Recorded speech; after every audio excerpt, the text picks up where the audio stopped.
Pemirsa, kericuhan mewarnai jalannya rekonstruksi kasus pembunuhan seorang bocah balita di Kabupaten Cilacap, Jawa Tengah yang digelar aparat Satreskrim Polresta Cilacap. Ya, di lokasi kejadian, warga yang terbakar amarah ini berupaya menyerang dan menghakimi pelaku.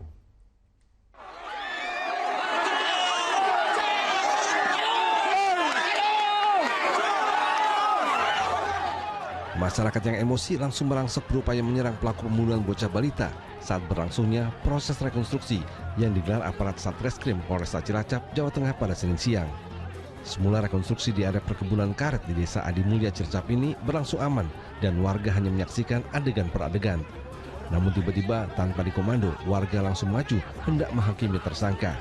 Beruntung kericuhan tak meluas lantaran petugas bergegas mengamankan pelaku.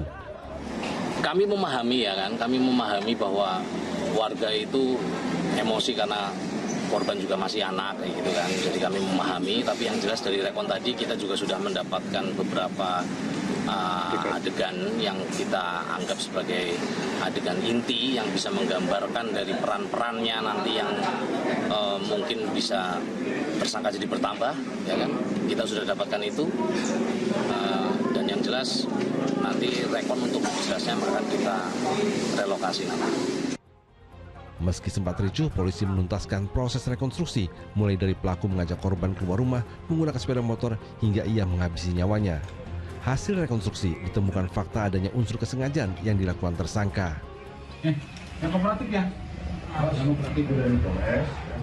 Sebelumnya polisi menangkap FI pemuda berusia 21 tahun di kamar indikosnya. Penangkapan dilakukan setelah polisi temukan sejumlah bukti dugaan keterlibatannya dalam kematian seorang bocah balita berusia 3 tahun.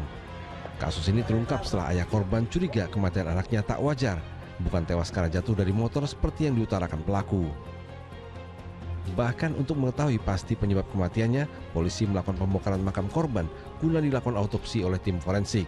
Anak korban ini dia laka, jatuh dari motor pada saat bermain ke sana. Kemudian juga dari ibu menyampaikan bahwa si anak ini jatuhnya itu di samping rumah. Ya.